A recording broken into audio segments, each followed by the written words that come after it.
The Ox Cart Man by Donald Hall.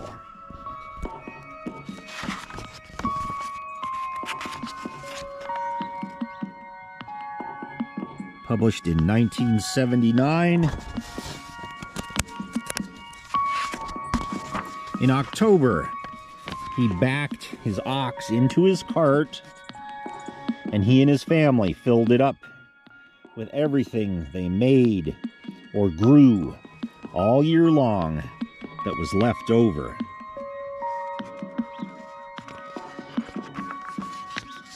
He packed a bag of wool he sheared from the sheep in April. He packed a shawl his wife wove on a loom from yarn spun at the spinning wheel from the sheep sheared in April.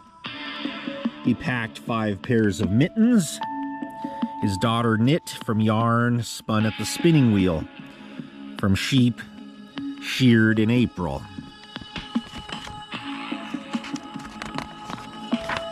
He packed candles the family made.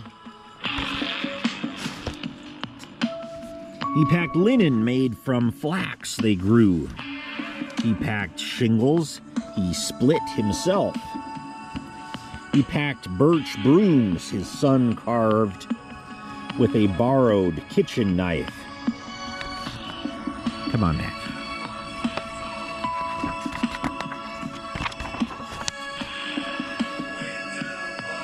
He packed potatoes they dug from their garden.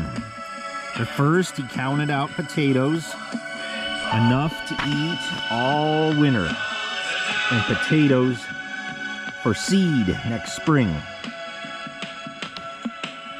He packed a barrel of apples, honey and honeycombs, turnips and cabbages, a wooden box of maple sugar from maples they tapped in March when they boiled and boiled and boiled the sap away. He packed a bag of goose feathers that his children collected from the barnyard geese.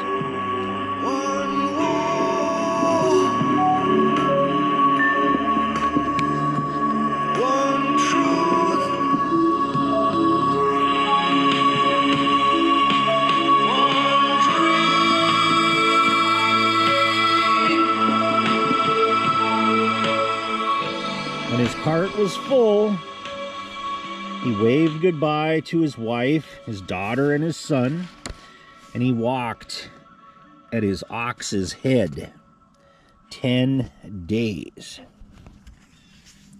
Over hills, through valleys, by streams, past farms and villages.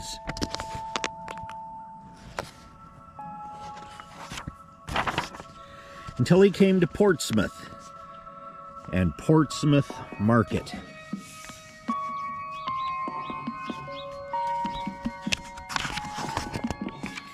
He sold the bag of wool. He sold the shawl his wife made. He sold 5 pairs of mittens. He sold candles and shingles. He sold birch brooms. He sold potatoes. He sold apples. He sold honey and honeycombs, turnips and cabbages. He sold maple sugar. He sold a bag of goose feathers. Then he sold the wooden box he carried the maple sugar in. He sold the barrel he carried the apples in. He sold the bag he had carried the potatoes in. Then he sold his ox cart. Then he sold his ox and kissed him goodbye on the nose.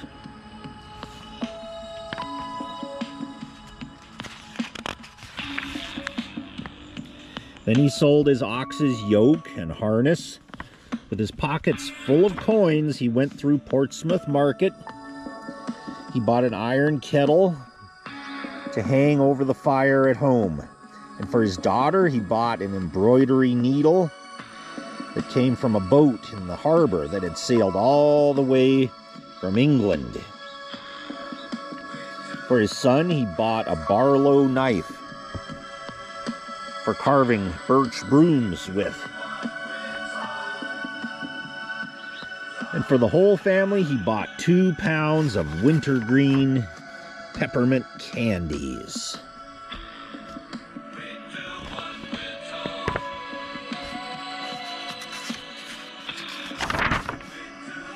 Then he walked home with the needle and the knife and the wintergreen peppermint candies tucked into the kettle and a stick over his shoulder, stuck through the kettle's handle, and the coins still in his pockets.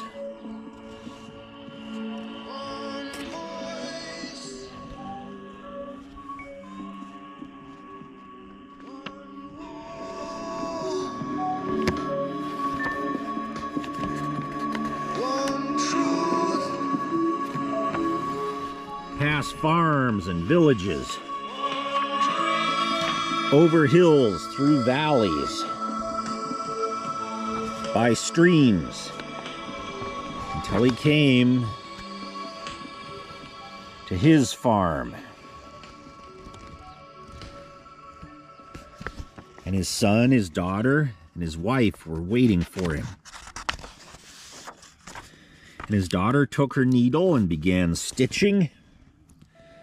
And his son took his Barlow knife and started whittling. And they cooked dinner with their new kettle. And afterward, everyone ate a wintergreen peppermint candy. And that night, the ox cart man sat in front of his fire, stitching new harness for the young ox in the barn.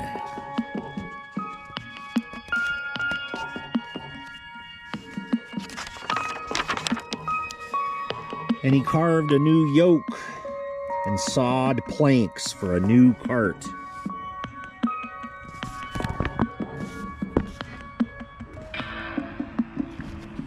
And split shingles all winter,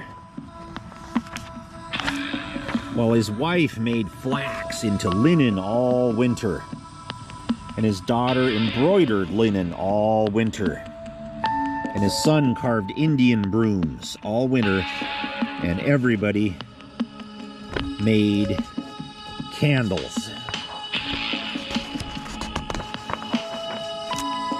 And in March, they tapped the sugar maples trees and boiled the sap down.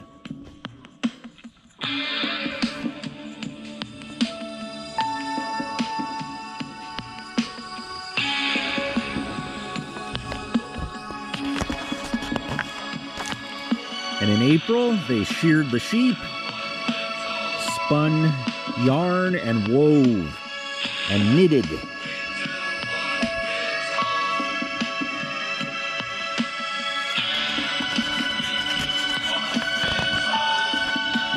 And in May, they planted potatoes, turnips, and cabbages, while apple blossoms bloomed and fell. While bees woke up, starting to make new honey.